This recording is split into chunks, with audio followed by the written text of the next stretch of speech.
Hi welcome to Deethya's kitchen. ఈరోజు మనము papaya halwa ఎలా చేయాలో చూద్దాం. ఇది చాలా ఈజీ అండి, చాలా క్విక్గా అయిపోతుంది. 15 మినిట్స్లో ఒక స్వీట్ రెడీ అయిపోతుంది. 2 ఇంగ్రీడియంట్స్ అంతే. ఒక ప్యాన్ తీసుకోవాలి, అందులో 1 టేబుల్ స్పూన్ నెయ్యి వేసాను. కొంచెం వేడయ్యాక కాజు కిస్మిస్ వేసి కొంచెం గోల్డెన్ కలర్ వచ్చేదాకా ఫ్రై చేసుకుని పక్కన పెట్టుకోవాలి. లో ఫ్లేమ్లో పెట్టుకోండి, మరి మాడిపోకూడదు.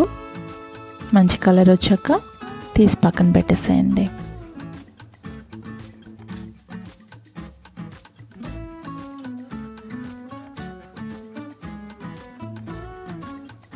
అదే నెయ్యిలో 1 కప్పు పపాయ గుజ్జండి.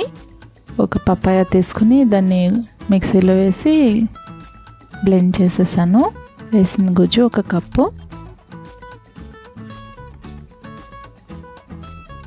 అందులో 1/2 కప్పు షుగర్ వేస్తున్నాను. 1/2 కప్ కన్నా తక్కువే వేసానండి. పపాయ స్వీట్నెస్ని బట్టి మనం షుగర్ అడ్జస్ట్ చేసుకోవచ్చు. ఇదైతే బాగా స్వీట్ ఉంది, అంతే అండి. అది కలుపుతూ ఉండాలి. వాటర్ ఉంటుంది కాబట్టి మనకంతా చెదురుతుందండి. జాగ్రత్తగా కలుపుకొని ఒక 15 మినిట్స్కి దగ్గర పడుతుంది. అంతా దగ్గర పడిన తర్వాత దాంట్లో మనం ఆల్రెడీ ఫ్రై చేసుకున్న కాజు కిస్మిస్ యాడ్ చేసుకొని సర్వింగ్ బౌల్లోకి సర్వ్ చేసుకోవాలి. అంతే అండి, ఎంతో ఈజీగా పపాయా హల్వా రెడీ అయిపోయింది. వేడిగా కానీ చల్లగా కానీ 2 బాగానే ఉంటుందండి. ట్రై చేయండి.